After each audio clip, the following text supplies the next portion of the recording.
ጸጉራችሁ በፍጥነት እንዲያድግላችሁ እንዲበዛላችሁ መበጣጠሱንም ሆነ መነቃቀሉን እንዲያቆምላችሁ ትፈልጋላችሁ። ጤናማ ጸጉር እንዲኖራችሁ ከፈለጋችሁ ይህንን የሂና ቅጠል እኔ እንደምጠቀመው አድርጋችሁ ተጠቀሙ። እስከ ቪዲዮ ፍጻሜ ድረስ አብራችሁ ቆዩ። ትማሩበታላችሁ፣ ይጠቅማችኋል። ላይክ እያረጋችሁ አሰላሙ አለይኩም ወራህመቱላሂ ወበረካቱ። ሰላም ውዶቼ እንዴት ናችሁ? እንግዲህ እንደተለመደው ዛሬ ደግሞ ይዤላችሁ የመጣሁኝ የሂና ዛፍ ነው። ይሄ ፊት ለፊት ላይ የምታዩት የሂና ዛፍ ነው። ኦሪጂናል በቃ ጣዛ የሚባለው ማለት ነው። ምንም አይነት ኬሚካል የሌለው ራሳችን ተክለን ውሃ እያጠጣ ምናምን ያሳደግነው የሂና ዛፍ ነው። አሁን ከችን ዛፍ እንግዲህ ጭፍጭፍ አረጋትና ቆራርጭ ምናምን ይሄው እዚህ ጋር አምጥቻታለሁኝ። አሁን እንግዲህ እያንዳንዷን ቅጠሏን ብቻ ነው ምለመልማት። ቅጠሏን ብቻ ካነሳው በኋላ እንጨቷ አያስፈልገኝም። ቅጠሉን ስብስብ ባረግና ማረጋውን አብራችሁ ታያላችሁ። እስከ ቪዲዮ ፍጻሜ ድረስ አብራችሁን ቆዩ። ግን ቻናሉን ሰብስክራይብ ማድረግ፣ ላይክ ማድረግ፣ ሼር ማድረግ እንዳትረሱ። አዳዲስ ነገሮችን አዳዲስ ውበታችሁን የምትጠብቁበትን ራሳችሁን የምትንከባከቡባቸውን ነገሮች ውህዶች እየሰራው ስለምለቅላችሁ በጣም ስለሚጠቅማችሁ ሴቶችዬ እንዳታሳልፉ። ቻናሉን ሰብስክራይብ አድርጉ፣ ላይክ አድርጉ፣ ሼር አድርጉ። እንግዲህ የምታዩት ያችን ዛፍ ቆራርጬ አምጥቻታለሁ እዚህ ጋር። አሁን እያንዳንዷን ቅጠል እንትንላታለሁ ያንሳታለሁ። እዛ ጋር የምታዩት ፍሬው ነው። ፍሬው አያስፈልገንም፣ አብቧል፣ ፍሬ ይዟል ማለት ነው። ፍሬው አያስፈልገንም፣ እኛም ያስፈልገን ቅጠሏ ብቻ ናት። ይሄ ደግሞ ከዱቄቱ ሂና ከሚሸጠው በጣም እጅግ በጣም የበለጠ ነው፣ እጥፍ ነው ጠቀሜታ ያለው። ኦሪጂናል ሂና በጣም ለጸጉር ልስላሴ፣ ለእድገቱ እንዲሁም ደግሞ ለብዛት እንዲሁም ደግሞ ለራስ ምታት ለተለያዩ በሽታዎች ራሱ ጠቀሜታ አለው ማለት ነው።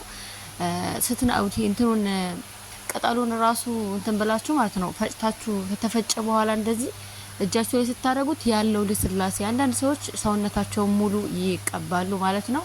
እኔ ግን ይሄንን ለኔ ብቻ አይደለም ለአንድ ሰው ብቻ አይደለም፣ ይሄ ለአራት ሰው ነው እና ለአራት ሰው እንደውም ይተርፋልም። ግን ይሄ ለአራት ሰው ነው። በጣም ብዙ ነው።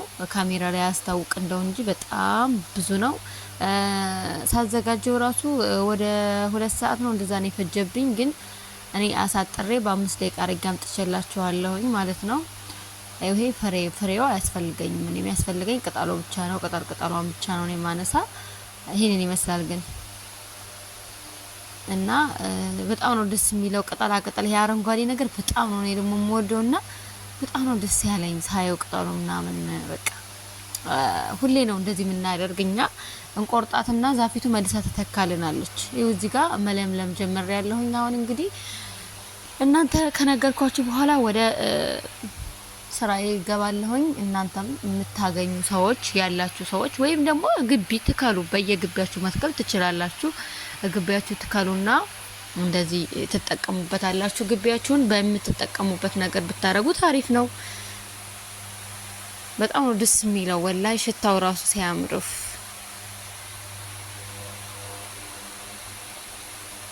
በጣም ብዙ ነው ደግሞ የብዛቱን ነገር አጥብቁኝ። አሁን እዚህ ጋር እንግዲህ ለእናንተ ለማሳየት አሳጥሬዋለሁኝ። በፍጥነት ነው የቀነጠስኩት። ያለ ረጅም ሰዓት እንደፈጀብኝ ነገራችኋለሁ። እዚህ ጋር ያጠራቀምኩ ነው። ቅጠሏን ብቻ ነው። ፍሬም ሆነ እንጨት አታስገቡም። ምክንያቱም በኋላ ለም ተደርጎ ነው መፈጨት ያለበት። በጁስ መፍጫ ነው የምትፈጩትና እንጨቱ መግባት የለበትም። የሚገባ ቅጠሏ ብቻ ናት የምታስፈልገን። በትዕግስት ረጋ ብለን ማጠራቀም ይኖርብናል። እዚህ ጋር የተጠራቀመልኝ ነው። እኔ ይሄንን ያክል አድርጌያለሁ። ጨርሼ ለምልሜ ጨረስኩኝ ቀንጥሼ። ይሄ ቅጠሉ ብቻ ነው እንደምታዩት። በደንብ ማጠብ አለባችሁ አቧራ ምናምን ስለሚኖረው። ሲያምር በቃ እጄን ራሱ ከሂናው ባላወጣው ደስ ሲል እና አቧራ አለው። በደንብ መታጠብ አለበት። በደንብ ጠቡት። ከለሩ ራሱ ሲያምር ወረቢ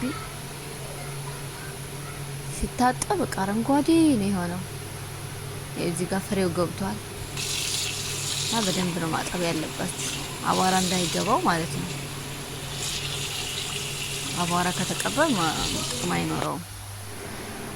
ተፈጭቶ እንደዚህ ሆኗል። እዚህ ጋር መብራቱ ነው የክችኑ መብራት ነው እንደዚህ ያፈዘዘብኝ እንጂ በጣም አረንጓዴ ነው። ግን ምን ላደርገው አልችልም።